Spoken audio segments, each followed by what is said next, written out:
إن الحمد لله نحمده ونستعينه ونستغفره ونعوذ بالله من شرور أنفسنا ومن سيئات أعمالنا من يهده الله فلا مضل له ومن يضلل فلا هادي له أشهد أن لا إله إلا الله وحده لا شريك له وأشهد أن محمدا عبده ورسوله اللهم صل وسلم وبارك على نبينا محمد وعلى آله وصحبه أجمعين.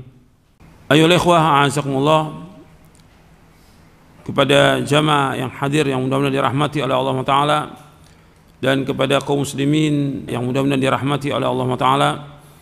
Alhamdulillah, kita bersyukur kepada Allah Subhanahu wa ta'ala atas segala nikmat yang Allah karuniakan kepada kita, nikmat Islam, nikmat iman, nikmat sehat, nikmat afiat, nikmat dijauhkan oleh Allah dari berbagai macam malapetaka. Ikhwan fiddin, azakumullah, kita wajib bersyukur atas semua nikmat yang Allah karuniakan kepada kita. Dan nikmat yang Allah karuniakan kepada kita sangat banyak. Dan nikmat yang paling besar, kita diberikan hidayah di atas Islam dan sunnah. Diberikan hidayah oleh Allah di atas Islam dan sunnah. Kita ngaji, nuntut ilmu, mempelajari Al-Quran dan sunnah ala fahmi salaf, ini merupakan nikmat yang paling besar dari semua nikmat yang ada.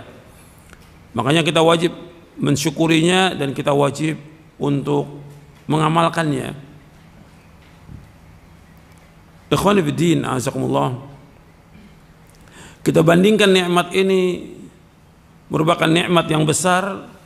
Kalau kita bandingkan dengan yang lain, kita bisa tahu, misalnya nikmat sehat ketika kita bandingkan dengan sakit, itu terasa nikmat sehat itu nikmat yang luar biasa. Begitu juga ketika kita nggak punya sesuatu kemudian diberikan oleh Allah rezeki, kita bandingkan nikmat itu besar dibandingkan orang yang tidak punya apa-apa. Makanya seorang mukmin, seorang mukminah, dia harus wajib untuk terus bersyukur kepada Allah atas semua nikmat. Nikmat yang paling besar nikmat hidayah. Ketika kita diberikan hidayah di atas Islam dan sunnah, kita belajar Al-Quran wa sunnah al-fahmi salaf, ini nikmat yang paling besar dari semua nikmat. Ketika kita bandingkan dengan orang-orang yang tidak dapat hidayah, tidak dapat petunjuk, atau mereka mengikuti aliran-aliran yang sesat, pemahaman-pemahaman yang sesat, golongan-golongan yang sesat, seperti yang disebutkan baik dalam Al-Quran maupun dalam sunnah Nabi SAW yang sahih, kita bersyukur di atas nikmat hidayah ini. Ada orang-orang yang tetap di atas kesesatannya sampai wafat dalam keadaan sesat, mengikuti pemahaman yang sesat. Makanya kita wajib bersyukur atas nikmat ini. Nikmat kita belajar Quran wa sunnah ala fahmi salaf. Makanya kita pegang teguh, kita yakini, kita pahami, kita amalkan. Ilmu yang kita pelajari ini ilmu yang benar, karena jelas dalilnya dari Quran dan sunnah. Yang kita pelajari wahyu, Quran wa sunnah ala fahmi salaf. Kita pegang erat-erat ini, sebagaimana diperintahkan oleh Rasulullah SAW untuk berpegang erat-erat dengan Quran wa sunnah. Kemudian kita pahami dengan pemahaman yang benar, pemahaman salafus saleh. Kemudian kita meyakininya, kemudian kita mengamalkannya. Kemudian kita berusaha untuk mendakwakan kepada keluarga kita. Makanya ini harus terus kita belajar, nggak boleh berhenti. Membaca nggak boleh berhenti, baca Al-Quran dan sunnah terus nggak boleh berhenti kita. Dan terus mohon kepada Allah hidayah agar kita tetapkan di atas hidayah. Karena yang sesat sudah banyak, yang menyimpang sudah banyak. Ini penting untuk kita pahami yang berkaitan dengan masalah ini. Ketika muncul pemahaman-pemahaman yang sesat atau tokoh-tokoh ahlul bid'ah yang berbicara yang telah menyimpang dari Quran sunnah, maka kita berlindung pada Allah, jangan kita ini seperti mereka. Mereka udah sesat. Kita bersyukur diberikan hidayah. Tinggal kita berusaha bagaimana bertambah hidayah di atas Islam dan sunnah ini. Jangan keluar dari hidayah. Semangat kita dalam kita belajar, semangat dalam kita nuntut ilmu, semangat dalam kita membaca Quran semangat, dalam kita mempelajari hadis Nabi SAW semangat, dalam mempelajari sunnah semangat, sholat berjamaah semangat, semangat dalam melakukan semua kebaikan, dan itu merupakan pintu-pintu hidayah. Ketika kita malas, nggak mau, nah itu mulai itu sedikit demi sedikit kita menyimpang dari jalan yang benar. Kalau sudah tahu ini wajib, jalankan. Kalau sudah tahu ini haram, tinggalkan.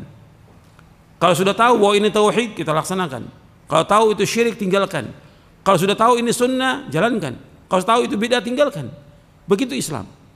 Sehingga apa? Allah akan tambah hidayah. Walladzina ihtadaw zadahum huda wa atahum taqwahum. Orang-orang yang dapat hidayah, kami tambahkan hidayah, dan kami akan berikan mereka ketakwaannya. Ditambah hidayah oleh Allah Taala. Allah sebutkan dalam surah Maryam, Allah sebutkan juga dalam surah Muhammad. Orang-orang yang beriman ditambah hidayah oleh Allah. Makanya kita harus berjalan di atas hidayah ini, di atas Quran was sunnah. Artinya kita berjalan di bawah naungan Quran was sunnah ala fahmi salaf. Terus berjalan dan terus memohon hidayah kepada Allah. Allahumma inni as'alukal huda wat tuqa wal afaf wal ghina. Dan minta kepada Allah agar kita ditetapkan di atas hidayah, di atas agama yang hak ini. Ya muqallibal qulub, tsabbit qalbi ala dinik. Ya Allah yang membolak-balikan hati, tetapkan hatiku atas agama. Ini penting ikhwan fillah dalam kita beragama ini. Karena bukan mustahil orang yang tadinya sudah dapat hidayah kemudian dia sesat. Karena pengaruh banyak. Ya, pengaruh buku yang dia baca, pengaruh media sosial, pengaruh yang lain banyak sekali, pengaruh teman-teman yang jelek, pengaruh setan dan segala macam. Bukan mustahil orang yang terdapat hidayah kemudian dia sesat. Hidayah ini mahal, lebih mahal dari dunia dan seisinya hidayah ini. Maka kita bersyukur kepada Allah, masih ada orang yang membimbing kita di atas Islam dan Sunnah. Kita bersyukur kepada Allah dan terus berjalan di atas hidayah. Dan kalau sudah tahu ini benar, jalankan. Jangan kita malas untuk menjalankannya. Jangan kita menyimpang. Udah tahu tapi kita nggak mau laksanakan. Lama-kelamaan akan sesat. Ketika orang sudah tahu ini kebenaran, nggak mau menerima kebenaran. Disampaikan dalil Quran Sunnah, nggak mau terima dalil. Dia tolak dalil itu. Sesat dia. Ketika dia sudah mulai menyimpang, Allah simpangkan hatinya. Falamma zaghu azaghallahu qulubahum. Tatkala dia sudah menyimpang dari kebenaran, Allah simpangkan hatinya, Allah biarkan dia sesat. Jadi hati-hati itu. Ini masalah hidayah, masalah mahal. Kita harus berjalan di atas hidayah, di atas Quran wa sunnah ala fahmi salaf. Dan ini nikmat yang besar yang wajib kita syukuri. Kita ditakdirkan Allah nggak punya apa-apa, miskin papa, tapi kita belajar Quran sunnah al fahmi salaf, berjalan di atas hidayah. Ini kenikmatan yang luar biasa dari semua nikmat yang ada di muka bumi ini. Ini wajib kita pegang seumur hidup kita, karena ini mahal. Banyak orang-orang yang dia menyesal di akhir hayatnya. Kenapa? Tidak berjalan di atas hidayah ini. Saya pikir cukup sampai di sini kajian kita. Mudah-mudahan bermanfaat, dan kurang lebihnya saya mohon maaf. Wassalamualaikum warahmatullahi wabarakatuh.